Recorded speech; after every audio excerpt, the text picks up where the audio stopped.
Hi friends, எல்லோரும் எப்படி இருக்கீங்க? சிம்பிளாக ரேஷன் அரிசி வச்சு ஒரு இறால் பிரியாணி பார்த்துடலாமா?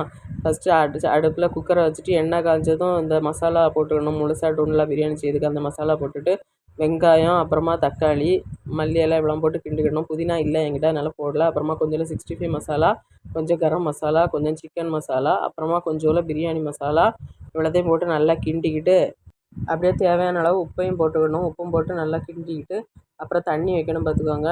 1 கப்பு அரிசிக்கு 1½ கப்பு தண்ணி. அரிசி ஆல்ரெடி அரை மணிக்கூர் கழுவி ஊற வச்சுருக்கேன். 1½ கப்பு தண்ணிக்கு பதில் 1 கப்பு தண்ணி தான் வச்சுருக்கேன். ஏன்னா இறால் பார்த்திங்களா, அதில் கொஞ்சம் தண்ணி வரும். அதனால தான் தண்ணி ஊற்றிட்டு அதுக்கப்புறம் உருளைக்கிழங்கையும் போட்டு இறாலையும் போட்டு நல்லா கிண்டி விட்டுக்கிட்டு அப்படியே உப்பு பார்த்துக்கிடணும். நல்லா இறால் தண்ணி இதெல்லாம் கொதித்த உடனே அந்த ஊற வச்சு அரிசி எடுத்து ஊற வச்சு உள்ளே போட்டுற வேண்டியதான். அப்புறமா அரிசியும் போட்டுட்டு ஒருக்கா உப்பு பார்த்துக்கிட வேண்டியதான். உப்பு எரிப்பு தேவைன்னா போட்டுக்கணும். அப்புறமா அதுவும் கொதித்த உடனே நம்ம குக்கரில் மூடி வச்சிட வேண்டியதான். ஒரு விசில் வந்ததும் இறக்கினா சூப்பரான இறால் பிரியாணி ரெடி.